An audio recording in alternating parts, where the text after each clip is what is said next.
Fala galera, eu sou o Pipo Campagnola. Eu sou o Edu Mancini. E esse é o Vida 360.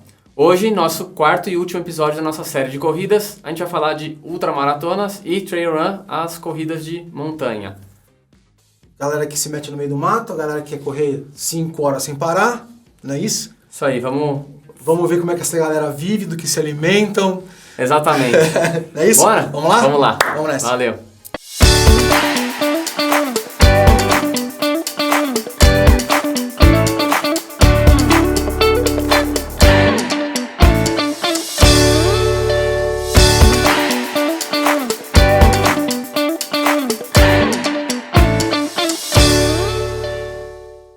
Edu, estamos aqui hoje falar um pouquinho sobre as ultras distâncias, né? E ultratempos também. Ultratempos, Quando a gente falar de um pouquinho sobre as provas de montanha, a gente vai ver que os 5 e o 10 já não fazem mais sentido como provas rápidas, que elas podem ser muito doloridas. Mas me fala uma coisa, vamos falar, eu quero saber. Uma ultramaratona, quando que eu posso dizer que eu estou indo correr uma ultramaratona? Qual é a distância que caracteriza uma corrida como ultramaratona? É quando ela tem mais que uma maratona, né?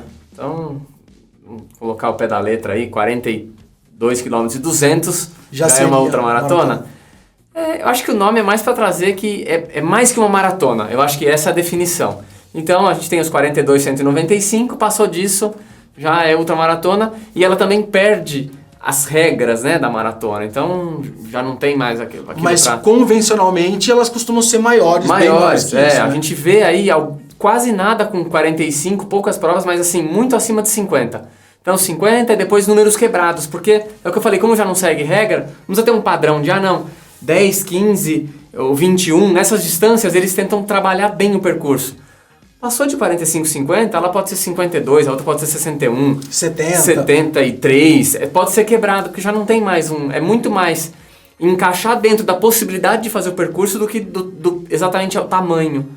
E para quem corre os 70 ou 73 ou 68... né? Vai do tamanho da loucura de cada um. Exatamente, e também já não muda, a gente vai entender depois que não muda muito. Você está preparado, você está treinado, os 5 km acaba sendo quase nada nesse meio. E aí existe, né, algumas distâncias depois encaixadas de novo, que é a dupla maratona. Aí vai para 84, 390, né? Isso. Essa prova tem recorde dela, tal, então existe a dupla maratona. E aí tem provas de 90, 100, enfim, provas que duram 3 dias. Provas que duram mais dias. A galera corre no deserto, a galera corre na neve, a galera corre no... você tem a opção de dormir, enfim. Mas eu acho que a grande maioria das provas a gente vai encaixar aí em provas de até 10 horas. Normalmente entre 80 e 100 km, as provas de 10 horas, né? É legal saber que... De forma geral, não para o primeiro colocado. Não, mas é legal saber que existem provas que são ultramaratonas que tem um formato muito parecido com o de uma maratona, certo? Onde você vai correr na rua, você vai ter uma distância cronometrada, a aparência dela é uma aparência de uma maratona normal de rua. Isso. E como existem provas que tem acampamento, que a prova sai às 5 horas da manhã, 4 horas da manhã, 3 horas da manhã, como a distância é muito longa a ser percorrida e essas provas demandam muita energia, o cara vai largar de noite e vai acabar de noite. Isso. Então, tem provas que tem peculiaridades diferentes, né? Então, elas são provas muito longas, às vezes que elas acontecem, por ser muito distante, elas acontecem em ambientes muito hostis. Tem uma que chama outra maratona do frio, que acontece no Nordeste, se eu não me engano, onde teve um cara agora que teve uma porrada que a moto bateu no cara, um carro bateu no cara e o cara foi pro saco. Os caras correm na rodovia. Entendi. Os caras saem de uma cidade para outra e correm 80 km na rua, na rodovia. Entendeu? Exato. São formatos. Isso que eu ia falar, e muitas vezes quando você vê lá ultramaratona e fala, mas eu vou correr na terra, é uma corrida de montanha? Não. Porque se ela não tiver altimetria, ela não é uma corrida de montanha. E nada impede você correr por trechos de terra. Mas se não tiver elevação, ou se a elevação for muito pequena, não caracteriza uma corrida de montanha. Então precisa prestar atenção nisso. E muitas vezes você vai sair do asfalto. Né? Muitas vezes você vai pegar trechos que não são de asfalto. É quase comum, né, numa ultramaratona, você pensar que você vai ter uma coisa meio off-road, né? A única coisa que você não vai pegar montanhas. Exatamente. Quando ele fala assim, a altimetria vai ter uma subidinha, vai ter uma descidinha, isso é normal. Como a gente pega na rua, né? Normal. Como a gente pega na rua. Mas vamos chutar uma brincadeira aí. Seus 200 metros de altimetria, 300 metros de altimetria, seria normal para uma corrida como essa? Tranquilamente normal. Bem tranquilo. Eu acho que até a gente pega maratonas não oficiais, mas a gente deve pegar... Muitas maratonas devem ter essa altimetria já. Então... mas isso não vai assustar. Acho que a grande diferença é o ponto principal para se chegar nessas distâncias, ter percorrido todo aquele processo que a gente falou nos episódios anteriores, porque aqui o treinamento já é um negócio assim... Fora do comum, né? Ele já requer uma dedicação de tempo e de atividades acessórias muito maior. Então, assim, musculação. Essencial. Essencial, ter alguém para te ajudar na recuperação muscular. Então, você vai provavelmente ter alguma clínica de fisioterapia e em momentos diferentes você vai ter tipos diferentes de recuperação, né? Para te manter bem para os treinos. Porque o volume de treino é muito grande. Realmente, você vai ter tranquilamente nas semanas aí 100 km ou mais de volume. A gente tem que pensar assim, óbvio que o treino ele vai se adequar ao que é a sua prova-alvo. Então, se você tem como ultramaratona uma prova de 50K, o seu treinamento vai ser... Vai ser até próximo da maratona, não vai mudar muito. Porém, você já vai ter um longo de final de semana, por algumas vezes, fechando uma maratona. Fechando uma maratona. Você vai correr uma maratona no domingo de... Sair na hora do almoço, vou comer uma maratona, foda-se. Você vai acordar domingo pra correr uma maratona. Então, como treino, sozinho. Como treino. E isso que acontecia lá na maratona, que você vai ter, sei lá, poucos treinos acima de 32, aqui vai aparecer o 32, vai ser recorrente. Então, isso, ao longo do bloco de treinamento, o seu desgaste é muito maior. Né? E como a gente está falando, como acabou de falar, a gente tem muitas variações de distâncias. Então, dependendo da tua prova-alvo, o teu treinador vai te montar uma planilha com o seu treinamento focado naquela prova-alvo. Então, o cara que está treinando para uma ultramaratona de 100 km tem um treinamento completamente diferente do cara que está treinando para uma ultramaratona de 60. Eu acho que a grande maioria aqui vai ficar entre 70 e 90, né? Então, no que diz respeito principalmente ao volume de treino. Talvez o grosso seja muito parecido. O que vai mudar muito é o volume de treino, a estratégia de volume de treino. Né? A forma com que você vai construir a sua condição ela é parecida. A diferença é exatamente essa. Para um cara que faz 70, ele vai ter treinos de 45, 50 km com uma certa frequência. Para um cara que vai fazer 90, ele vai ter treinos um pouco mais longos. E aí algumas opções que são encontradas para não gerar um desgaste tão grande e quebrar a sua sequência de treinos é exatamente fazer o treino 60 km, por exemplo, 2 períodos. Ou você faz 35, 25, ou faz 30, 30... Mas 40, existe a possibilidade. Você dividindo, corre de manhã um tanto, vai para casa, se recupera, descansa, vai à tarde e corre outro tanto. Corre outro tanto, exatamente. Então a pessoa, vamos supor, ela vai correr 4 horas no período da manhã, ela vai correr 2 horas e meia no período da tarde, né? E aí começam a ter também adaptações. Você entendeu? Falou 4 horas, não 4 quilômetros. 4 horas. 4 horas, para dar 6 horas de corrida, né? Isso, vai correr 6 horas, 6 horas e meia, 7 horas. E aí, por que a gente faz essa quebra? Porque nessa pausa entre um treino e outro, você tem pelo menos uma possibilidade de recuperação. E aí você consegue voltar terça-feira para fazer um outro treino. Mas assim, para essa turma, treinos de tiros, né? Mas de estímulos, são treinos que você fica 2 horas fazendo os estímulos, né? Porque são estímulos longos, né? Então você sai para fazer um forte fraco aí com, vamos supor, 3 km forte, 2 fraco, 3 km forte, 1 fraco. E aí você vai fazer, sei lá, 5, 6 disso durante a semana, você tem um treino de 20 km. Né? A galera comum fala que maratonista é maluco, né? Maratonista fala que ultramaratonista é maluco. Muda muito. Inclusive muda um pouco, para a grande maioria muda o pace, tem que entender esse ritmo, né? Você não vai lá, você corre a maratona para 4 horas, você não vai chegar para fazer uma prova de 80 km para fazer em 8. Não. A lógica é mais ou menos a mesma que quem faz 21 não vai dobrar o tempo para fazer 42. Isso. E assim, quanto mais longo vai ficando, a diferença vai ficando maior, né? A sua perda de tempo, de pace e de tempo final de conclusão de prova, você não vai dobrando. Tipo, um é 90%, outro já é 80%, outro já é 70%. É que eu acho que, honestamente, da maratona para ser mais longo, a maratona, para a grande maioria dos amadores, já entra numa fase estável. Que se você estiver se alimentando e hidratando bem, a partir de uma quilometragem você quase não perde. Então você consegue se manter ok, sabe? Você consegue ter uma manutenção de ritmo. E isso tem, a gente pensando que o cara que tá já com a maratona dele, com a ultramaratona dele, com a prova-alvo já estipulada, ele já tá com o treinamento dele encaixado. Para ele conseguir vencer isso, grande parte disso, além do fortalecimento, todo o preparo físico que ele tem que fazer um preparo mental muito forte, né? Exatamente, é essencial. Por isso que esses treinos passam a ser muito longos, porque vai preparando mentalmente também, né? Então, por mais que você tenha quebrado o treino num sábado ou num domingo, quando você chegar na sua casa e falar, eu corri 7 horas. Hoje eu corri 7 horas. Você imagina o que é ficar 7 horas correndo ininterruptamente. Então, independente do intervalo que teve, mas ele voltou para casa, tal, não importa. São 7 horas. E a gente sabe que muitas vezes pro corpo dói voltar a fazer atividade depois de ter corrido 4 horas, né? 3 horas e meia, que seja, não importa. Fazer 2 treinos, o mesmo tipo de treino 2 vezes no dia é desgastante, não importa qual seja, né? Corre 5 km de manhã, sai para correr 5 à tarde. Você vê que a sensação é estranha para alguém que está correndo pouco, né? Então, tem essa sensação. E aí essa importância de se cuidar passa a ser muito grande. E os detalhes que te afetam mentalmente, eles são maiores. Então, que vai gerando um estresse. E o cansaço gera esse estresse. Então, depois de 6, 7 horas, situações que você vai passar que seriam simples com 2 horas, passam a ser muito delicadas com 7 horas. Reza uma lenda que, de tal quilômetro X lá, que, cara, se você tiver mental e gel, você vai embora. É isso. Hidratação, comida. O físico, ele já está respondendo no limite dele. Isso. O que vai mandar você continuar, o que vai permitir que você continue correndo. É hidratação e alimentação. E teu mental. Exatamente. A parte psicológica. O que vai fazer você continuar, é isso. Tua parte psicológica. Porque o corpo entra numa fase estável, né? Numa fase estável que eu diria assim, ele vai tendo, claro que você vai tendo muito desgaste, mas você começa a ter um consumo que o corpo não consegue entregar mais. Né? É o que acontece às vezes em prova de vários dias.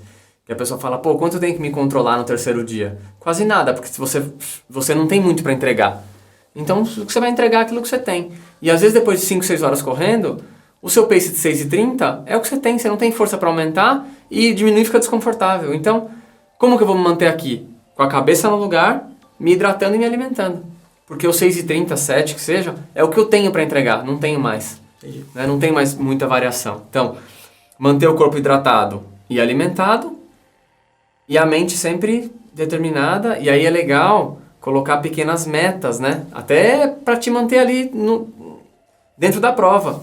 Então, daqui a pouco eu tenho que comer, daqui a tanto tempo eu tenho que comer. Putz, fechei o quilômetro 45, fechei os 50, fechei os 55, né? Eu imagino que mesmo treinada, para essa galera mais treinada, esse ponto de passar do físico pro mental, ele é variável nas provas. Tem prova que você vai bater com 50 e prova que vai bater lá com 80, já na fase final. A gente sabe que nem toda gente tá do mesmo jeito, né? Exato. Então tem essa percepção. A prova pode ser a mesma, o seu físico pode estar o mesmo, mas aquele dia você não acordou bem, então o psicológico vai falar mais alto. Não, tem essas... É muito comum. Esse tipo de variação é muito comum, né? E variação dentro da prova. De repente você estava correndo quebrado no quilômetro 40, 45 a 7... E daqui a pouco você encaixou de novo um ritmo e está correndo a 6:30 lá no quilômetro 70. Né? Então acontece muito isso. Muito. É uma prova que permite muita variação e muita recuperação. Né? Então, outra coisa que é importante falar também é que as provas elas variam bastante de formato. Né? O que eu quero dizer com isso? Vão ter provas que vão ter posto de hidratação para você se hidratar. De estrutura de prova, né? Vão ter provas que vão ter postos de apoio, que vai ter médico, vai ter banheiro, vai ter etc, que é muito parecido com uma maratona como a gente conhece. E vão ter provas que você tem a liberdade ou até a obrigatoriedade de ser autossuficiente. O que significa isso? Você tem que prover para você mesmo tudo aquilo que você vai precisar durante o tempo todo de prova. Então, sua prova vai durar 6 horas, você tem que ter água para 6 horas, comida para 6 horas e se manter vivo por 6 horas. Exato. Em algumas provas, eles permitem que você leve o seu ponto de apoio. Então, você tem um ajudante, um apoiador tem alguém que vai de X em X quilômetros pré-estipulados por vocês, que vocês vão se encontrando. Tem vários exatamente o que você falou, tem vários formatos. Tem um formato que a prova, você vai ter uma estrutura de prova muito parecida com maratona, você tem um ponto de apoio que fornece muita coisa. Pré-determinado a cada X quilômetros. E vai te fornecer comida e tal. Eu imagino que algumas provas tenham só pontos de banheiro, né? E você tem que ser autossuficiente, algumas não tem nada e você tem que levar tudo e já sair, sei lá, com 6, 7, 8, 10 quilos de coisa, porque água para essa distância, você tem que calcular tudo isso e comida, então é bastante. Tem provas que você tem que levar o seu próprio apoio, mas eles têm pontos determinados para ficar, e tem prova que é livre. Algumas provas são livres, então ó, você tem aí dentro dos 80 km, você pode receber apoio externo a qualquer momento. A única coisa que normalmente eles não deixam é que os carros de apoio circulem nas vias onde está rolando a corrida. Então o carro acessa a via para o apoio, sai, ele tem uma rota alternativa. Via de regra, essas ultramaratonas, elas acontecem em lugares mais ermos, em algumas, não raro, em ruas de estrada de terra, em avenidas, em estradas mesmo de rodovias. Então, elas acontecem em lugares mais ermos, mais difíceis de acesso, né? Então você tem isso, né? E da mesma coisa que a gente falou dos formatos das provas, algumas provas elas podem exigir equipamentos obrigatórios, inclusive até, não é raro, as provas mais consagradas exigem que é obrigatório você apresentar um atestado médico dizendo que você está apto para fazer aquilo, aquela quantidade de esforço físico. Eu falo, né? Que isso é pro forma, até por uma questão de seguro uma questão da prova, para você assumir. Mas é saber que você tem que estar com isso na mão e equipamentos obrigatórios. Algumas provas são exigência, tem que ter algumas coisas que você tem que carregar com você, um apito, uma lanterna, depende da hora que essa prova vai largar à noite. Eu acho que nas outras maratonas, acho que isso nem é tão visto. Quando a gente for falar de maratona de montanha, isso é muito comum. Mas, como a gente falou nos outros episódios, quanto mais longa a prova, mais importante é você entender e compreender o regulamento. E nele vai falar se tem algum equipamento obrigatório. O que passa a ser comum em provas de ultramaratona, quando elas largam de madrugada ou vão terminar já sem sol, é ter alguma coisa refletiva. Isso passa a ser obrigatório, né? É por uma questão de segurança. Só queria deixar um disclaimer aqui, que assim, nós não somos especialistas em ultramaratona, não somos especialistas em trail run. Eventualmente a gente vai trazer alguém aqui que manja do assunto, que pode entrar com mais detalhes desses equipamentos, dessas regras. Então assim, já até falo pra galera, deixa suas dúvidas aí, cara, do que a gente tá falando. Cara, não entendi isso. Ou, eu fiz uma ultramaratona, foi assim, foi legal, não foi e tal. Deixa já nos comentários, que daí a gente traz essa pessoa pra cá. E a gente pega, colhe essas dúvidas e tudo mais e faz trocar uma ideia e ver o que a experiência de cada um, né? Trazer um maluco desse, porque nós somos um maluco, mas não é tanto, né, Pipo? A gente vai na manhã. Né? E tem que entender também que às vezes as referências que a gente usa de profissionais, aqui também, quanto maior a distância, mais vai aumentando a capacidade do profissional, do cara que vive disso, chegar melhor nessa prova. Por quê? Porque se ele vive disso, ele é um cara que está buscando rendimento nessa distância, nessa ultramaratona, nessas distâncias mais longas. Então é um cara que muitas vezes você vê o cara largar sem nada. Fala, meu Deus do céu, como assim, né? O cara tá com uma garrafinha pequena de água e um pouquinho de gel e eu tô pensando num monte de coisa. Claro, ele tá condicionado àquilo, ele tem uma estrutura de apoio melhor do que a sua às vezes, ele tem um treino para aquilo. Então a gente aqui está se baseando em atletas que estão indo lá cumprir a prova de meio de pelotão, né? Eu acho que é muito mais isso. Não é elite, não é elite. Nem então, iniciante. Você imaginar uma prova de 80, 90 km que um elite vai fazer muitas vezes entre 5 e 6 horas, dependendo, claro, tem variações por várias questões, mas a gente está aqui comunicando com a galera que vai fazer 8, 9 horas de prova, que eu acho que é uma grande maioria, né? E... É uma grande maioria dessa minoria de malucos, né? Então... E esse treino que você... Como a gente já falou nos outros episódios, os treinos longos, eles vão servir para treinar muito mais do que o físico, o seu mental e tudo aquilo que envolve para a prova-alvo. Então, a minha prova-alvo, eu não tenho ponto de apoio. Então, se você não tem ponto de apoio, os seus treinos, você tem que acostumar a levar as suas coisas. Você tem que carregar uma mochila de hidratação. Você tem que ter a mochilinha, saber o que você vai levar. Equipamentos obrigatórios. O que eu tenho que ter obrigatório? Putz, eu vou correr à noite, não vou? Já correu à noite? Já sentiu a diferença de queda da temperatura? Vai precisar de um corta-vento? Não vai? Então vou ter que levar isso, mesmo largando 8 da manhã. Eu já vi história do cara ter que trocar de meia no meio da prova. Trocar de meia, exato. Então tem várias situações que o treino é para isso. Então procurar situações parecidas que você vai encontrar na prova. Mas aí, com certeza, essas distâncias, todo mundo vai ter treinador, tá? Eu acho pouco provável que algum maluco vá para uma distância dessa sem ter um treinador. Mas tem. Maluco tem, tá? Cara. Maluco Mas acho pouco provável. E também essa galera, ela troca experiência, né? Então, quando você vai fazer uma prova dessa, você vai encontrar alguém que já fez, vai mandar uma mensagem no Instagram, então é legal também isso. Por ser um mundo um pouco menor que o da corrida até maratona, o acesso às pessoas que já fizeram é um pouco mais fácil. Então isso torna mais... tirar dúvida, trocar experiência é legal. Então a gente também aqui vai fazer isso, vai apresentar... a gente vai ter depois um episódio bônus aí com algumas... respondendo algumas dúvidas. Curiosidades. Algumas coisas aí até que a gente prometeu nos outros episódios. Umas diquinhas de como usar equipamento, etc. Essas coisas então a gente vai fazer. E não é incomum haver um crossover, haver uma permuta de modalidade entre ultramaratona e ultra trail, né?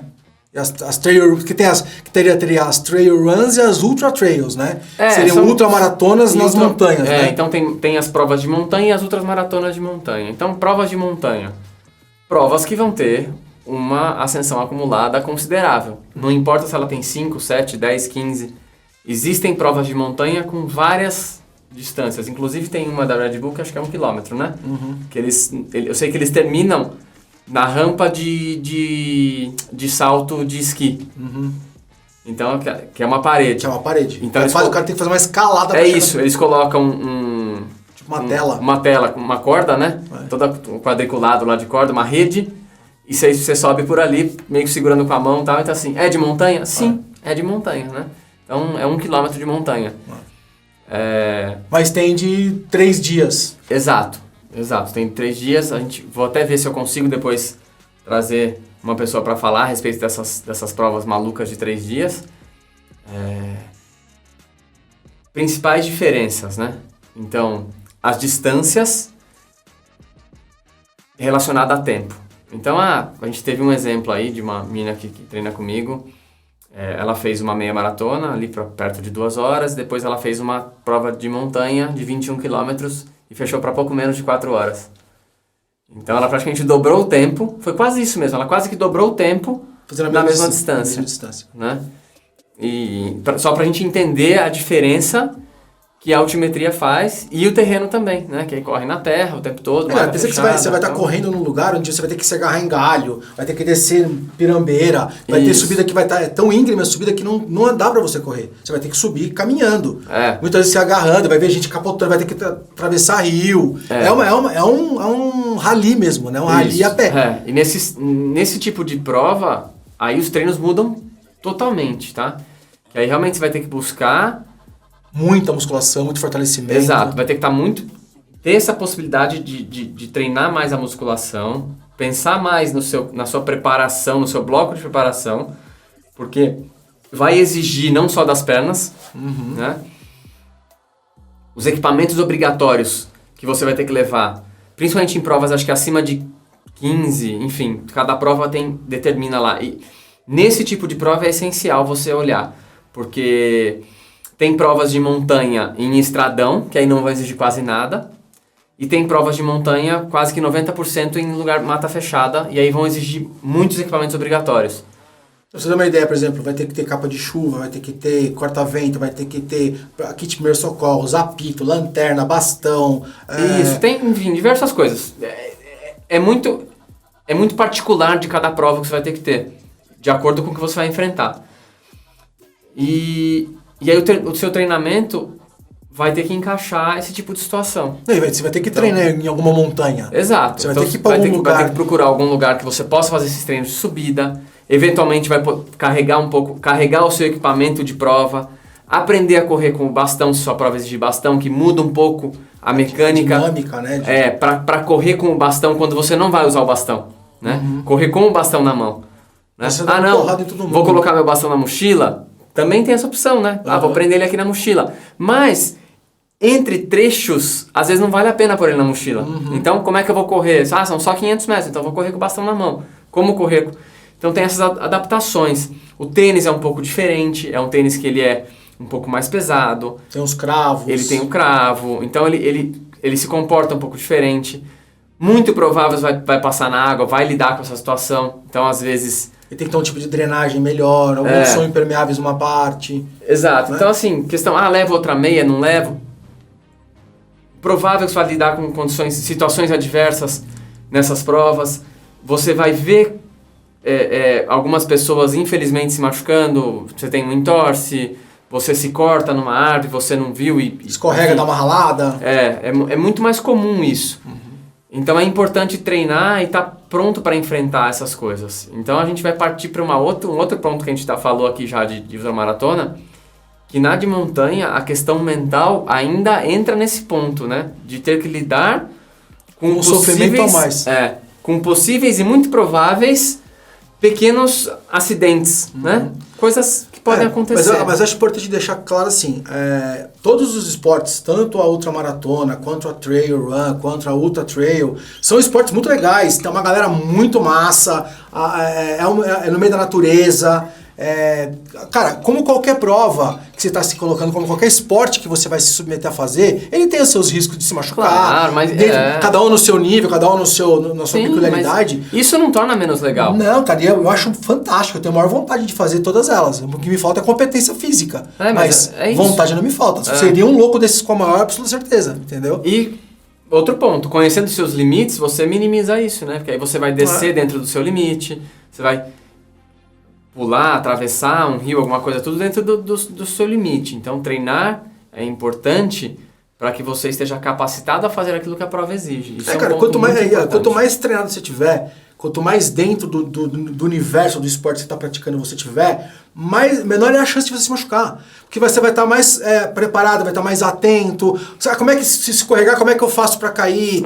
Como é que eu me precavenho disso? Eu tô com o sapato certo, minimizo minha chance de escorregar. Então, assim, cara, tem que se preparar, não adianta. E uma outra coisa essencial, quando você migrar das provas de rua para as provas de montanha, ficar bastante atento ao tempo de prova. Então assim, mas eu já corri uma maratona, então vou fazer uma de montanha, 40 km na montanha.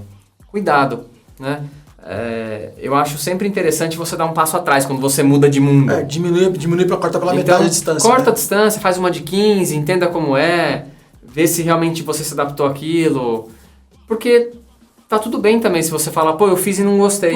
Você experimentou e não gostou, tá tudo certo, né? Como tem pessoas que, a gente comentou, né? Corre o 5, 10, faz o 21 e fala, não gostei, quero ficar no 10. Volta pra 10. Deixou de ser corredor? Não, tá tudo certo, né?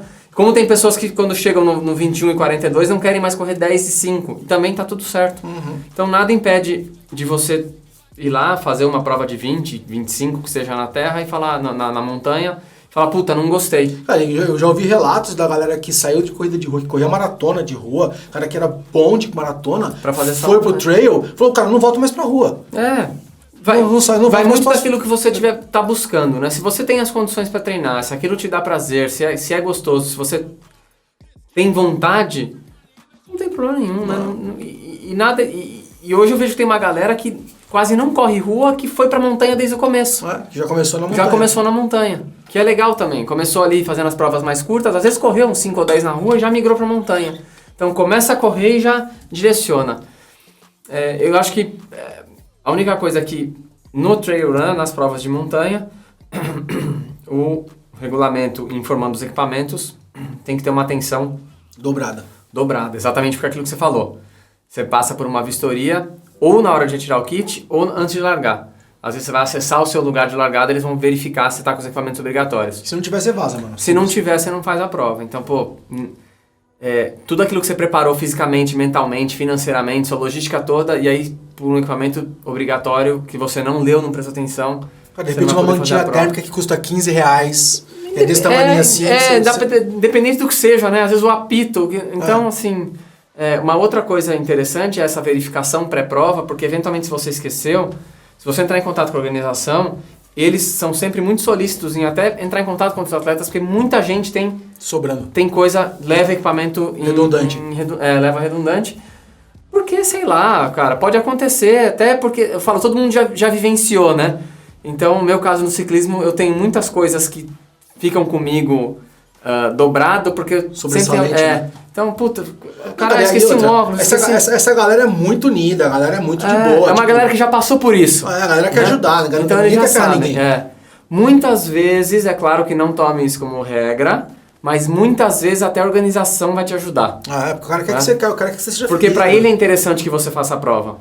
E ele não quer que você largue sem equipamento de segurança obrigatório para não criar uma brecha, né? Só não entendo uma coisa, ele não vai aliviar para você correr sem equipamento, ele vai te ajudar a dar um jeito de arrumar o equipamento. Exato. Porque na regra você tem que estar com o equipamento, não importa. E se ele aliviar uma vez, isso torna regra. Ele não vai aliviar, ele então não vai aliviar, porque faz parte da segurança do rolê, né? Exato, então acho que é isso. Entender que assim, que se tá na lista de equipamentos obrigatórios, não é porque o cara tá querendo fazer firula. É porque são equipamentos que vão te garantir a sua segurança. Exatamente. Cara, vou pintar um exemplo. Sabe por que os caras pedem que você leve uma manta térmica? E eu apito. Vai que você tá correndo no meio da montanha e era pra você, numa bifurcação, era pra você entrar pra direita, você entra pra esquerda. Tá todo mundo indo pra direita, você foi pra esquerda. Só que você tá correndo no meio da montanha, no meio do mato. Não tem plaquinha, vira pra cá, vira pra lá. Você comeu bola e virou... Você coloca umas fitinhas no meio do pasto de uma fazenda. Isso, com uma fitinha. Você marcou toca, ela não viu a fitinha. O cansaço deixa a gente cego, né? Aí você foi pro outro lado. Anoiteceu, você não consegue voltar.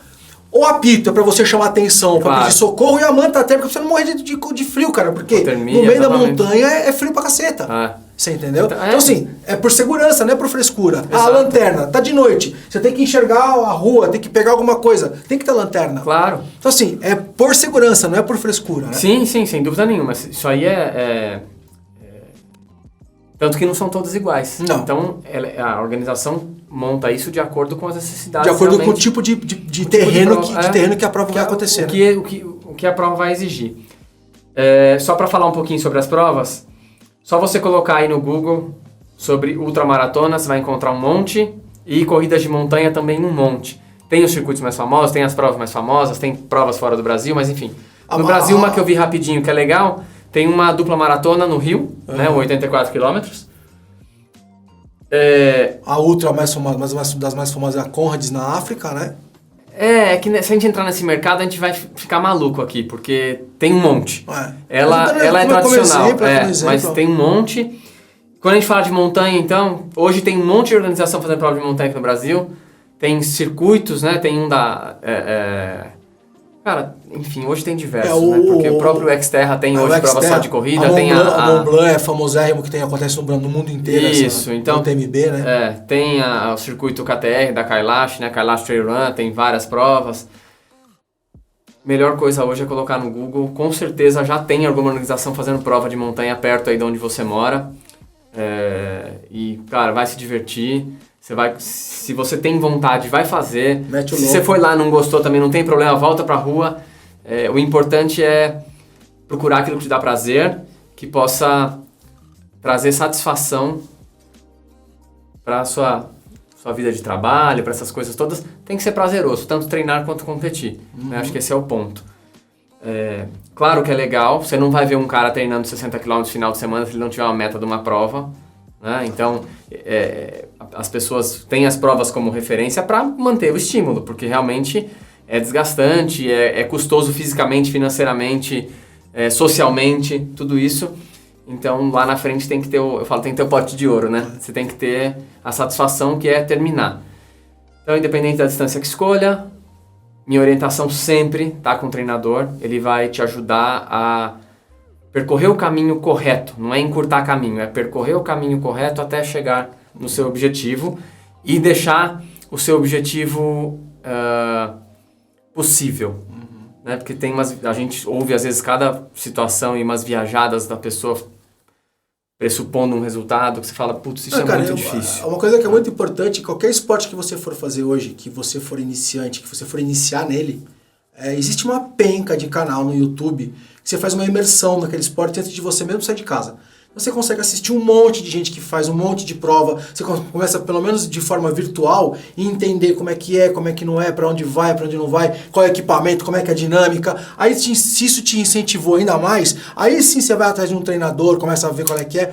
Porque, cara, o mais importante é você entender onde está se metendo.